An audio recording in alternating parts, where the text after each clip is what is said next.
You know that person who said they'd be there in 5 minutes and then spent the next 20 minutes standing in front of the mirror rehearsing what they'd say when they walked through the door? Yeah, that's not nervousness, that's not weirdness, that's a brain that never really switches off. If you've ever lain awake at 3 a.m. replaying a conversation from 3 years ago, if you've ever heard someone say stop overthinking it and thought, I wish I knew how, then welcome, you're in the right place.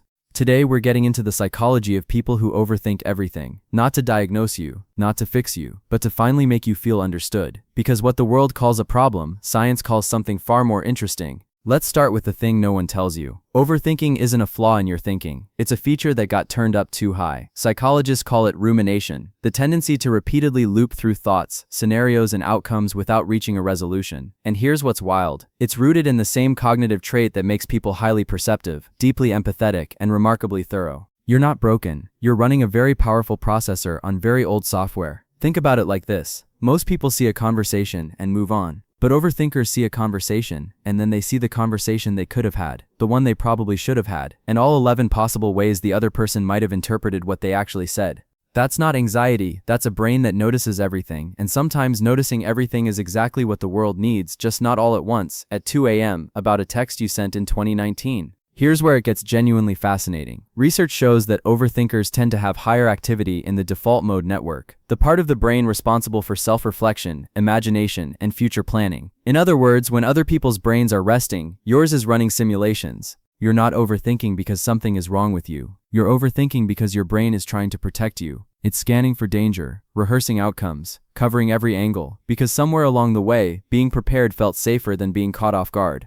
For a lot of overthinkers, this started young. Maybe you grew up in an environment where things were unpredictable, where you had to read the room before you walked into it, where staying 5 steps ahead meant staying safe. Or maybe it's simply temperament. Some people are born more sensitive to uncertainty, more attuned to consequence, more aware that things can go wrong. Neither of those things is a character flaw. Both of them are just the shape of your nervous system. And here's what the just stop overthinking crowd never mentions. Studies consistently show that people who engage in deep reflective thinking are better at anticipating problems before they happen. They're more careful with their words. They tend to make more considered decisions. They notice when something is off, in a plan, in a relationship, in a room, long before anyone else does. Overthinkers are often the people that others call when things go wrong. Because they've already thought through the scenarios. They've already mapped the exits. The same brain that keeps you up at night replaying a mildly awkward email is also the brain that catches the thing everyone else missed in the meeting, that remembers the detail that changes everything, that cares enough about the outcome, about the person, about doing it right to think it all the way through. That's not a liability. That's a gift, even when it doesn't feel like one. But we have to be honest about the other side too, because for some people, overthinking isn't just a personality trait. It's a wall. It's the reason the email sits in drafts for 6 days. The reason the opportunity passes while you're still deciding if you're ready. The reason you apologize for things that weren't your fault, just in case. When overthinking is driven by anxiety, or past trauma, or a deep fear of getting it wrong, it stops being preparation and starts being paralysis. And you deserve to know the difference. There's a question worth sitting with. Are you thinking things through because it genuinely helps you, or are you thinking things through to avoid having to feel the discomfort of not knowing? One is wisdom, the other is armor, and sometimes the armor gets so heavy you forget you're wearing it. If overthinking has started to feel less like a feature and more like a prison, that's worth talking to someone about. Not because you're broken, but because you deserve to use your beautiful, relentless brain without it using you.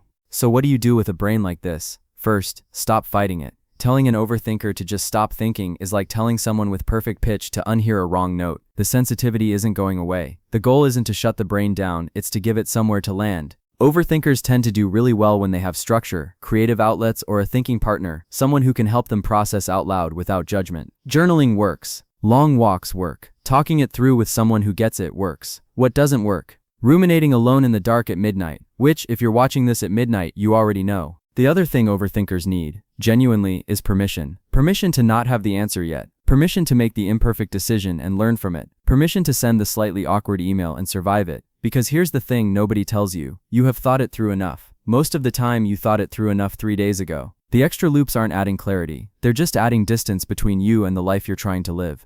If you're someone who has read too much into a one-word reply, who has rehearsed difficult conversations in the shower, who has gone back and reread something you sent just to make sure it landed right, you are not too much. You are someone who cares. Deeply, relentlessly, sometimes exhaustingly, but genuinely. And the world has a serious shortage of people who actually care. The goal isn't to think less, it's to think well, to learn to trust yourself a little sooner, to know that the version of you that overthought everything still got you here, still made connections, still showed up, still cared enough to try, and that counts for something. Actually, it counts for a lot.